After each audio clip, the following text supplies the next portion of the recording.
Përshëndetje miq, që jemi të emisioni Ura, emisioni i bashkëdhetarëve, dhe sot në këtë ditë shënuar për mësuesit e diasporës që unë i kam quajtur heronj sepse kanë sakrifikuar nga vetja, nga jeta e tyre, nga koha, nga familja e tyre për të dhënë diçka tek diaspora, për të dhënë emocionet që i kanë trashëguar nga vendi i tyre, për të marrë me vete alfabetin me gjithë traditat, për t'ja ushqyer atyre dhe aq më tepër krijojnë dhe një identitet.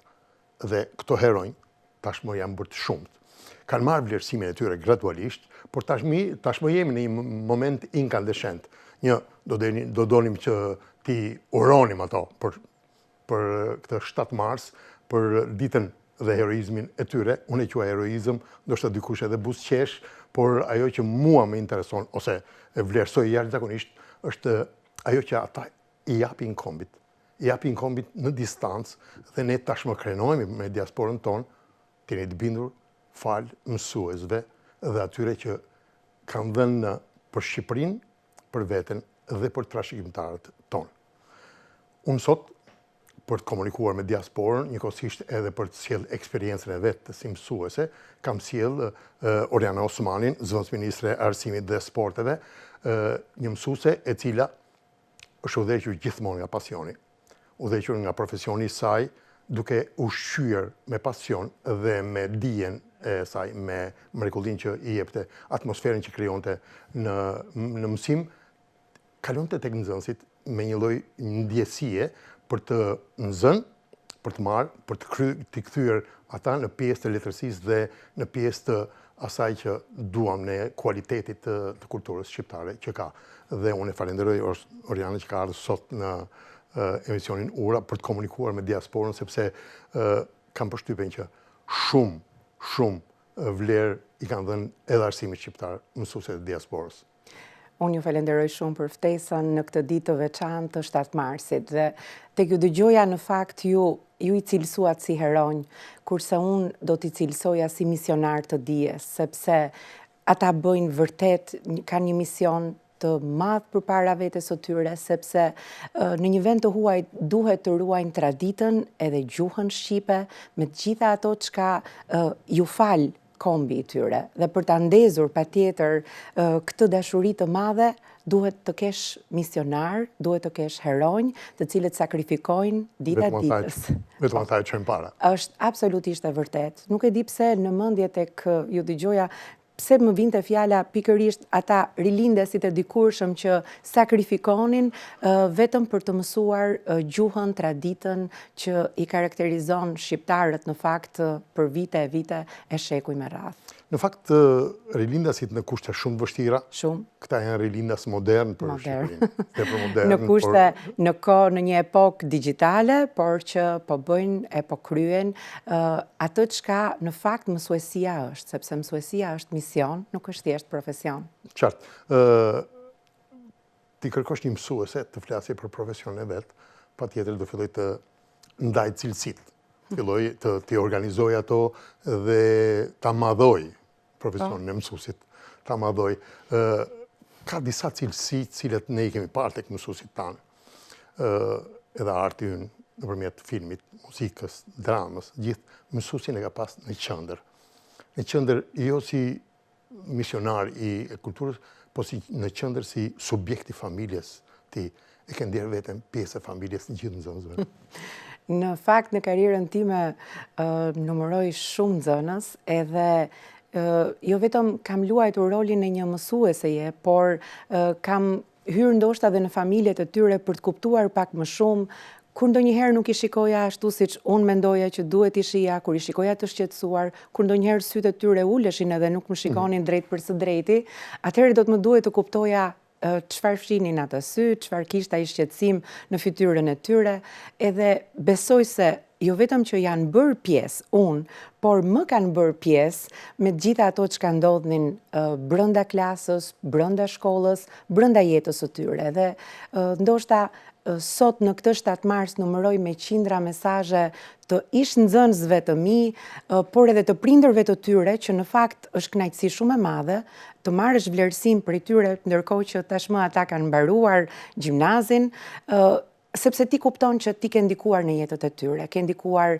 në familjet e tyre, tashmë ke dhënë një mision akoma dhe më të madh në fakt se të bën ai brenda klasës, duket se e ke kapërcyer kufit në fakt që të jep profesioni thjesht një mësuesi. Ndoshta unë shpesh e shikoja veten jo vetëm si mësuese, po edhe si mentore për gjithë nxënësit e mi dhe shpesh mendoj se i kam drejtuar për të zgjedhur rrugët e drejta në profesionet e tyre, në karrierën e tyre, sepse ky është roli i një mësuesi. Të bëj profesionist të mirë, qytetar të denj, dhe ky është misioni kryesor që në fakt shkolla duhet të ketë.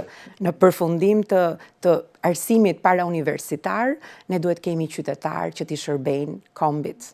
Dhe pastaj, universiteti është ai që prodhon profesionistët e vërtet. Kur mora vesh që profesores Oriana do të bëj drejtoreshe Petroninit, në fakt më erdhi mirë, po më erdhi dhe keq. Se thash, do largohet nga mësimdhënia, ai pasioni madh që ju kishit, ose të paktën ne si prindër e kemi ndjer, ajo kulturë që ju transmetonit, u ndërprej pak me duke u marrë me administrimin si ekspert e arsimit, tashmë jo si mësimdhënëse. Në fakt, unë e kam parë veten duket sikur kam shkelur çdo gjë të arsimit. Librat, kurikula, programet, planet, gjithçka. Eksperjenca jashtëzakonshme. Eksperiencë. Dhe të them të drejtën, e ndjeja si një boshllëk nëse nuk do t'jepja pak mësim dhe shumë shpesh tek administroja patjetër shkollën edhe menaxhoja atë, gjeja pak mundësi për të hyrë tek nxënësit, për të komunikuar me ta, sepse më dukej sikur do të ndihesha në borxh edhe nuk do ta jepja atë çka unë kisha dhënë deri në ato momente.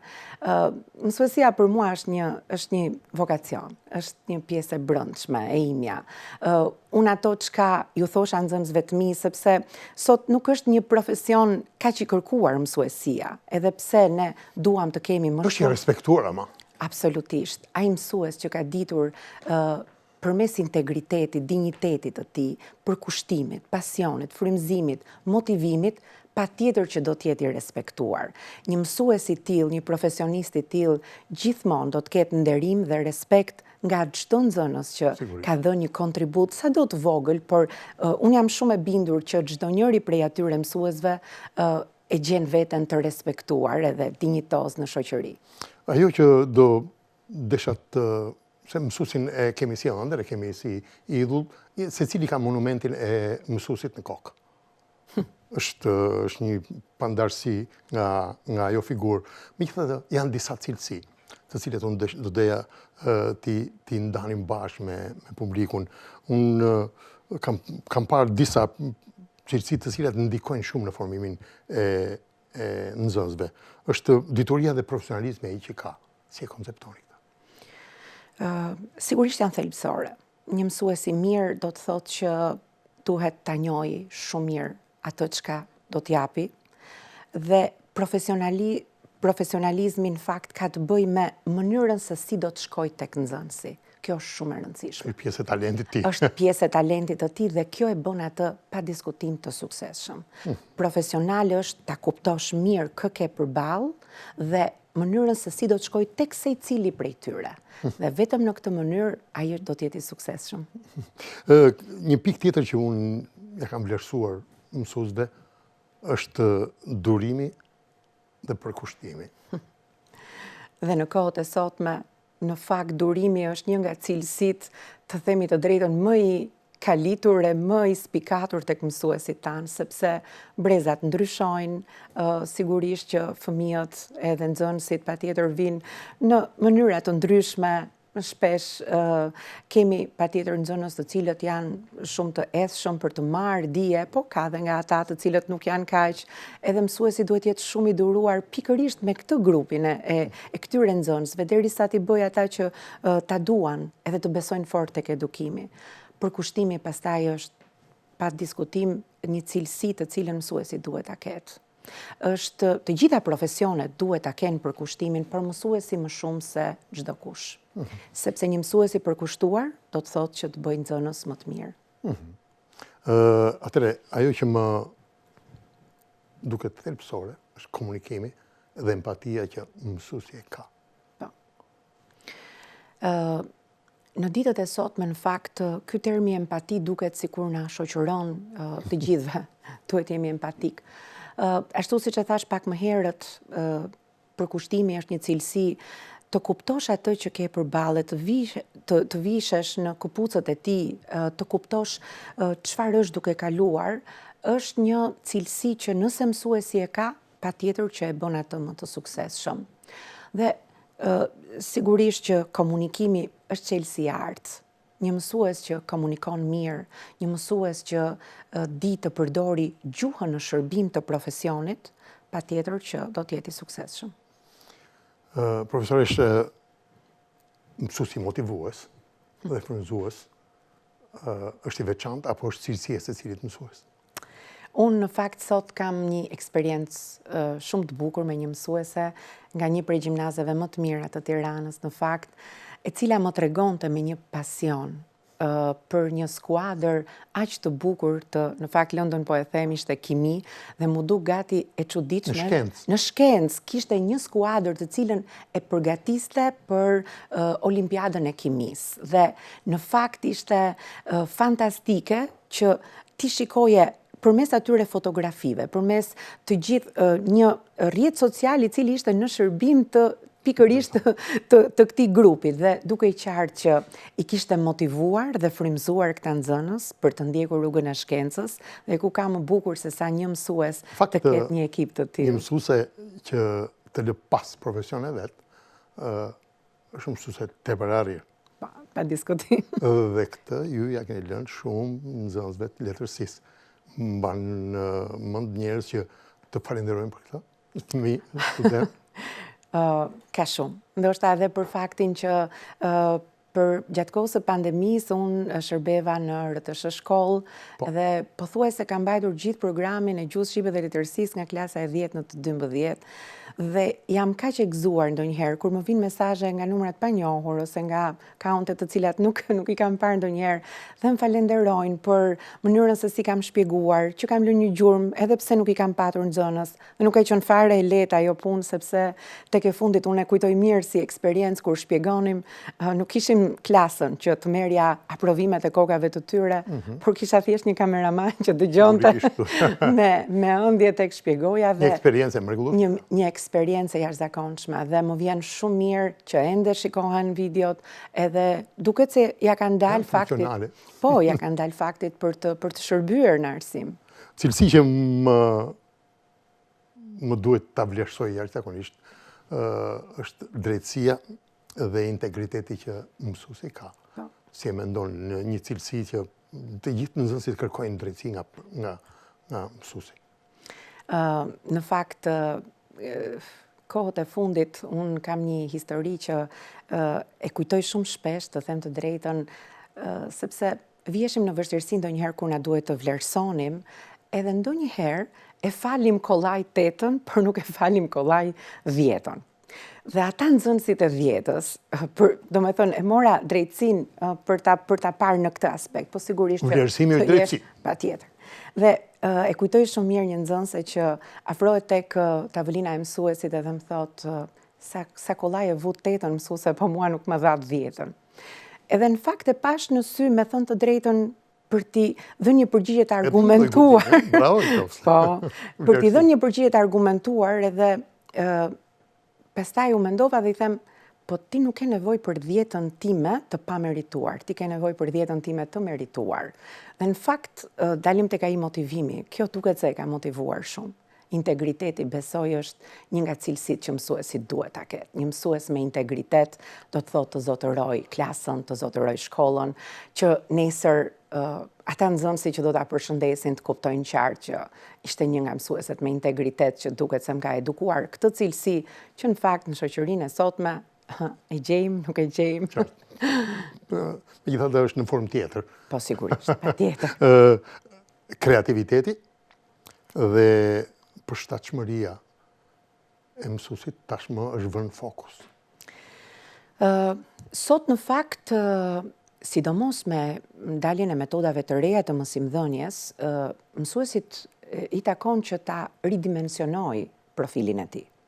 Dhe të jesh krijues, në fakt është e vështirë, por është një sfidë të cilën mësuesi duhet ta përballojë përballë një klase, sepse ne kemi përballë një nxënës i cili merr informacione nga të gjitha format dhe nga të gjitha mundësitë. Kështu që mësuesi duhet të jetë krijues për t'i treguar një informacion të cilin ai nuk e ka parë. Dhe të jetë barabitur me nxënësit të pak. Dhe t'i japi atë informacion në një mënyrë totalisht të re, që ta bëjë tërheqëse dhe interaktive orën e mësimit, dhe të jesh i përshtatshëm. Ka shumë, në fakt, filma që e kanë ekranizuar figurën e mësuesit, edhe në fakt shumë shpesh, ndonjëherë në mendjen time vinte një film shumë interesant, ishte me Robin Williams, Kapiten Oh My Captain. Dhe në fakt e kujtoj atë mënyrën se si frymëzonte nxënësit dhe si përshtatej me nxënësit. Sigurisht, kemi të bëjmë me një film jo me jenë reale, po pa diskutim që është një model që ti e shikon dhe thua, do ta kisha bërë ndonjëherë në klasën time. Por e rëndësishme është të bësh diçka të bukur, të jesh e përshtatur me atë që ti je duke dhënë informacion në klasë. Falenderoj. Do i lutesh regjis, me qenë se në këtë ditë të 7 marsit, në ministri, të gjithë pothuajse ministria janë mësues. Si e kanë festuar? Atë desha, kjo është pyetja, po desha ta shoqëroj me fotot që mora nga ministrisë. Në fakt, po, ne kemi sot është organizuar nga Ministria e Arsimit dhe Sporteve, një ceremoni e bukur ku 7 mësues në fakt kanë marrë trofe në fusha të ndryshme për kontributin që ata kanë dhënë.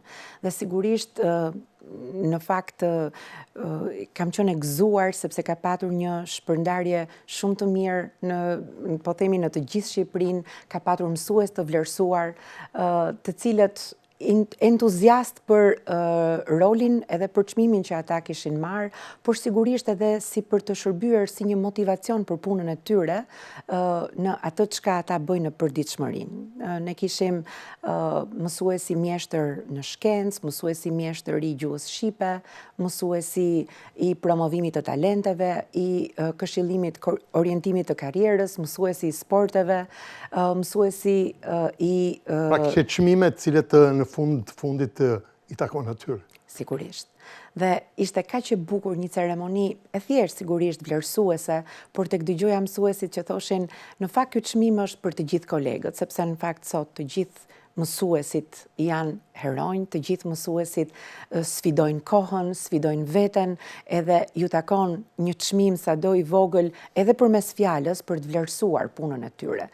Është një punë që në fakt ju është besuar, na është besuar për edukimin e të rinjve dhe edukimin e fëmijëve tanë. Falenderoj.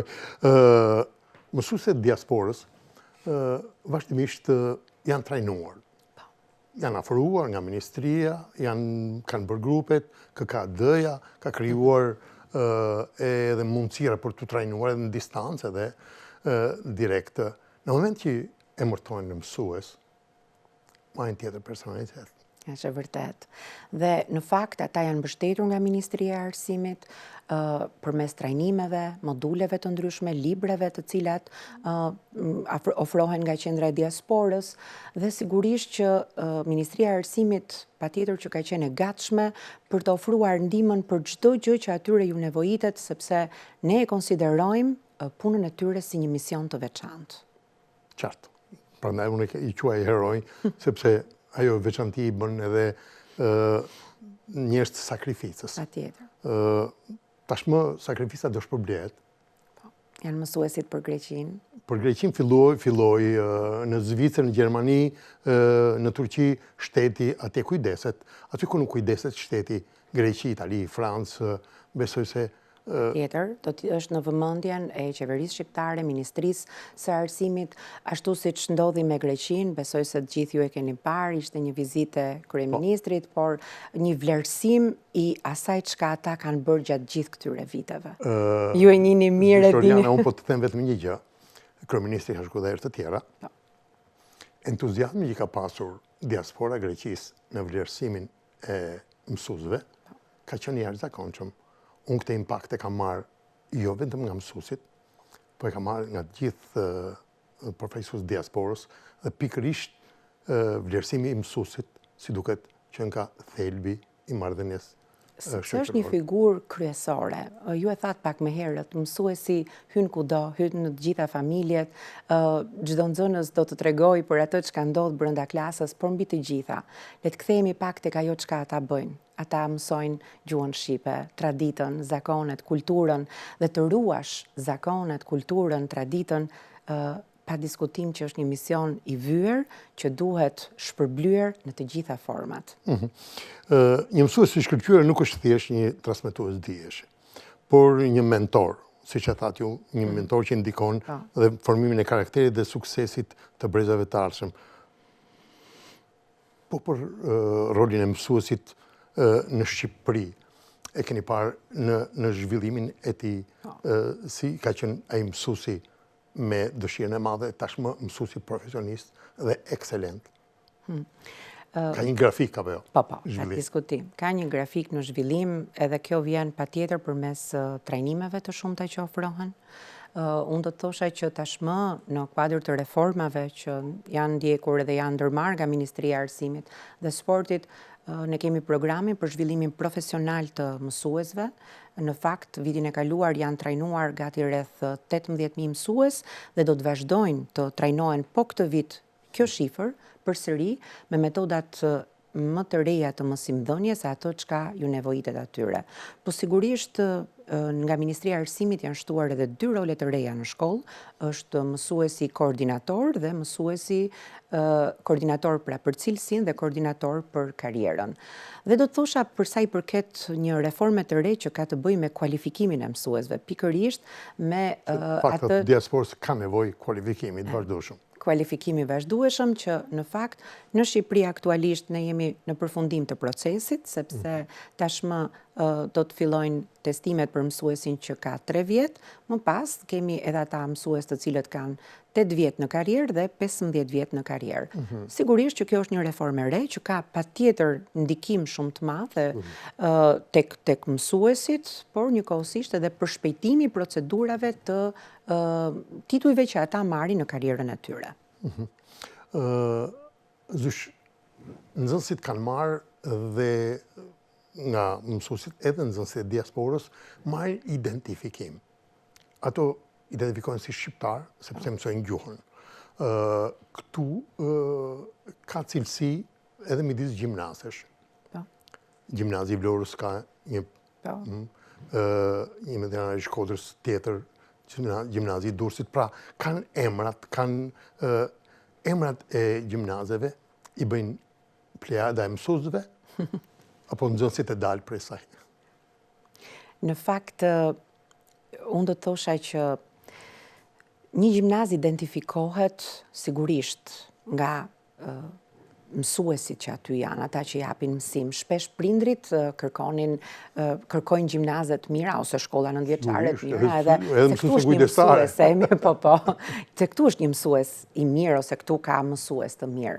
Por unë do të thosha që shkollat e mira i bëjnë kur pasi dalin dhe ata thonë ne kemi mbaruar në këtë gjimnaz ose unë kam mbaruar në këtë shkolla mirë që të krenohet. Patjetër. Domethënë, unë mendoj që sa më shumë nxënës dhe sa më mesatare të lartë të ketë një shkollë, është puna e mësuesve, që është një punë e jashtëzakonshme që bëjnë që ata nxënës të dalin. Pra, në këtë atmosferë, çfarë bën një mësues të suksesshëm në këtë gjimnaze?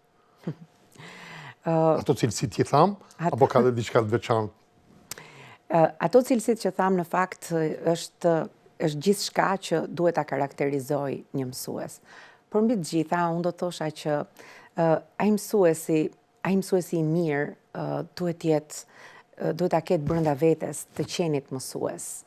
Nëse nuk e ndjen profesionin brenda vetes, misionin që ti ke, të jeni bindur që ndoshta nuk do të jetë aq i suksesshëm. Duhet të jetë i frymëzuar, duhet të jetë i motivuar, duhet të shkojë çdo ditë në shkollë me idenë çfarë do të bëj unë për ata nxënës, edhe si do t'i bëj unë ata më të mirë. Edhe jeta e vetes zbukuron, besoj. Pa diskutim. Në fakt, vëmendja ndaj mësuesit ka qenë e jashtëzakonshme edhe në art. Më dashur të punoj në kinostudie, në televizion, në muzikën, me gjitha, dhe sot kur përgatitja spotet, dëgjoja muzikën. tekstet dhe muzika më përloti. Mosojnëtoria e Kinostudës Shqipëria Re është një monument e të tjera. Pra, arti e ka pas vëmendjen tek mësuesit. Mësuesit janë burim i gjithçkaje. Në këtë, si thonë, në këtë mozaik të madh të mësuesve, letërsia gjë më e bukur që gjuha? Po, unë në fakt nuk do doja të mbaja anë, por besoj se Kjo është ana. është qelsi. Do me thonë, unë mendoj që nëse do dishta transmetosh bukur atë çka ti ke brenda vetes përmes figurave letrare, përmes atyre çka të ofron letërsia, mendoj që është absolutisht qelsi i të qenit një mësues i suksesshëm, edhe nuk e di pse gjithmonë mësuesit e letërsisë gjithmonë ishin më të favorizuar, sepse duket se e transmetonin fjalën aq bukur sa shkonte në tek të gjithë nxënësit me kënaqësi dhe gjithmonë kemi marrë vlerësime të mira. Ne që kemi mbaruar arte, gjithmonë kemi pas shqetësim. Është atmosfera gjithmonë e bukur në letërsinë, në mësimdhënie dhe në gjimnaze në të gjithë Shqipërinë, sepse nuk mund ta bëj vetëm Tirana në Shqipërinë. Unë do të thosha që besoj se tashmë e njihni Shqipërinë. Mendoj që po. Unë mendoj që ka mësues shumë të apasionuar. Në fakt, jo më larg se sa nëntori kam qenë në gjimnazin Daskal Todri. Dhe sinqerisht jam habitur nga koleget e gjuhës shqipe dhe të letërsisë, ndoshta edhe traditë e Elbasanit për të transmetuar fjalën bukur, por vërtet kam dalë nga orë kaq të bukura, mësuese të apasionuara që dinin ta transmetonin kaq bukur dijen, edhe mendimin, mësuese, domethënë, të qeshura, të gëzuara, dhe kjo krijonte një lloj ndjesie për atë ndjesi që ju folët edhe pak më herët. Edhe të mendoni që zakonisht në monitorime nuk para ndodhin kaq kënaqësi, por unë kam marrë një kënaqësi shumë të madhe nga ato ore dhe kam kuptuar që punohet me shumë pasion. Po këtë mund ta them edhe për gjimnazin e Shkodrës, po mund ta them edhe për gjimnazin e Korçës, edhe për çdo në fakt mësues që punon me pasion. Është ndoshta gjuha shqipe, është fjala e bukur që ta bën Është terreni i bukur në cilin mund të që ta bën edhe më interesante atë çka do t'japësh. Do kisha shumë pyetje për administratën, nuk do më interesojnë këtë ditë, sepse është një sakrificë që ju e keni. Besoj se koha nuk mjafton në administratë. Absolutisht. Edhe mësuesit si mjafton, por patjetër. Është ndryshe sepse ka ngarkesë, ka përgjegjësi shumë të madhe. Çdo vendimarrje gjithmonë është me fokusin çfarë të bëjmë janë me efekt kombëtar. Pikërisht. Çfarë do të sjell kjo vendimarrje tek mësuesit? Si do ta bëj më të mirë arsimin? Si mund ta përmirësoj më tepër procesin? Edhe pa diskutim që ka një sër reformash të cilat jemi duke i përgatitur me shumë kujdes, në mënyrë që të jemi në hap me kohën, ndoshta të ecim me kohën, por edhe ta parakalojmë kohën. Moderne të kohës. Zyshoriana, se kështu. Po, edhe mua më pëlqen. Më komode për mua. Jemi tek mësuesit e diasporës, reforma ka, vëmendje ka, tashmë ka hyrë edhe paraja. Do të inicionit në një studim që t'i përfshinte këto vajza dhe djemë të cilët janë padyshim, domethënë, njerëz të impenjuar, padyshim njerëz patriot. Sepse ato që thamë edhe më herët. Ato janë gratë të cilat punojnë sot fola e kërkova të ishte Zysh Lefteria, nga mësuesi Lefteria nga Athina, më tha Artur të lutem, tha nuk e kap orarin se unë punoj natën që t'jap mësim ditën. E kuptoj. Sakrificë. A mund të përfshihen dhe këto ose në këto studime të bëjmë pjesë edhe të rivlerësohen? Në fakt, është Ndoshta po e kërkoj më tepër sa duhet. Jo, unë ato çka mund ta them patjetër do t'i përgjigjem, po mësuesit në diasporës patjetër që janë në fokusin e Ministrisë së Arsimit dhe Sportit për gjithë kontributin që ata japin. Dhe nëse është filluar me Greqinë, patjetër që kjo gjë do të shikohet për të gjithë ata të cilët janë duke dhënë një kontribut të vyer në të gjithë botën për ruajtjen e traditës. Patjetër edhe kjo, nëse deri tani ne kemi ndihmuar patjetër me trajnime, me module të cilat janë të ofruara nga ASCAP, duket se vëmendja do të jetë edhe më e shtuar për gjithë ato çka ata bëjnë. Atëre, meqense kemi kamerën dhe tashmë jeni para diasporë dhe mësuesve diasporës, një përshëndet, një urim për to, për 7 marsin dhe, si thonë, administrativisht, unë do falenderoj edhe ministren Marasiliu për vëmendjen që i ka kushtuar dhe vajtja në Greqi, Itali dhe kudo për mësuesit, por kur ju kanë, ju ka shi e duan urimin nga ju. Për të gjithë ju kolegë, për të gjithë ju mësues, për të gjithë ju misionar të dijes, së pari nga zemra ju falenderoj për atë çka ju bëni, për transmetimin e dijes, të kulturës, të traditës, për atë çka ju bëni, për gjithë sakrificën, për të gjithë momentet ndoshta të munguara në shtëpitë tuaja e të sakrifikuara për shtëpitë tuaja, por në shërbim të një kombi, sepse ju nuk po i shërbeni vetëm asaj klasës së vogël që ju keni, por ju po i shërbeni një kombi të tërë, duke ruajtur traditat ashtu siç shqiptari e ka patur brez pas brezi në tradit, nga zemra. Një përulje dhe ju jeni frymëzuesit e të gjithë mësuesve kudo që shërbejnë në të gjithë botën. Ju falenderoj dhe gëzuar nga zemra festën e 7 marsit. Të falenderoj dhe unë që ishe në emisionin Ura. Ju falenderoj. Respekt për punën e bërë si mësuese. Faleminderit. Admirim për punën si administratore, si drejtore e shkollës. Dhe tashmë shoh që Ministria ka në fokus zhvillimin. Sigurisht. Kjo shumë e rëndësishme. Ju uroj edhe më tej.